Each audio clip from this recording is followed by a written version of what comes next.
Hi there, you're watching Gardens and Graveyards. My name is Charisma, and today we're going to Newport, Oregon, and we're going to check out the Oar House. For many, many years, it was a bed and breakfast. It was built in 1900 to be a boarding home for sailors and Newport workers. But then, in the 1920s, it became a brothel. Sometime during that era, a woman came to town and she was going to meet her fiance, but she didn't have a place to stay, so she found the Oar House and she became a maid in exchange for a room. When weeks ran into months and her fiance never arrived, this woman decided that she no longer wanted to be alive. She jumped from her third-story window and still lives there today. People have claimed that they see her lurking or feel her presence. Sometimes she's seen looking from behind bookcases or strange attic hatches.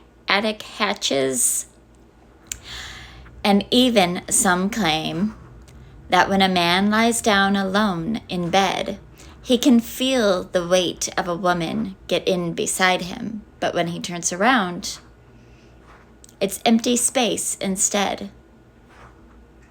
Now, if all this is true, I have no idea, but it makes a really fun story.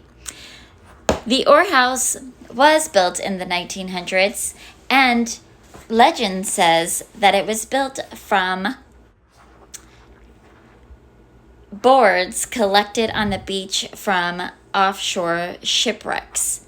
Maybe that's why the Oar House is actually haunted. Today, it's a private residence and no longer a bed and breakfast, though I don't know when that changed. It wasn't very long ago. Since I couldn't actually take you to the Oar House other than show you a few photos, I took a little walk in the park nearby.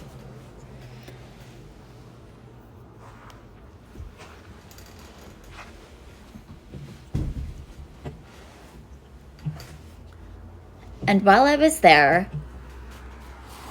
I was reminded of a castle in the sky.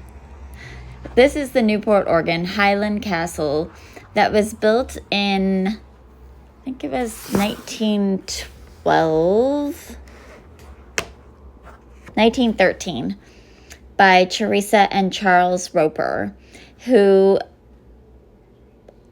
built it to look like a Welsh castle.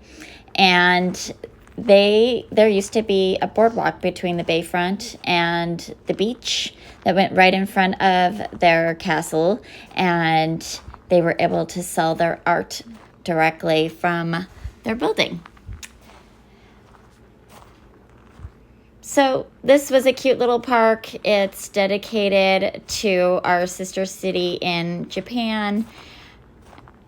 I think most cities have a sister city.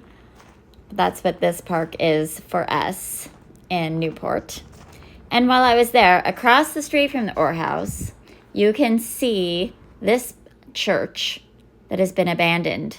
And now I'm really interested in that.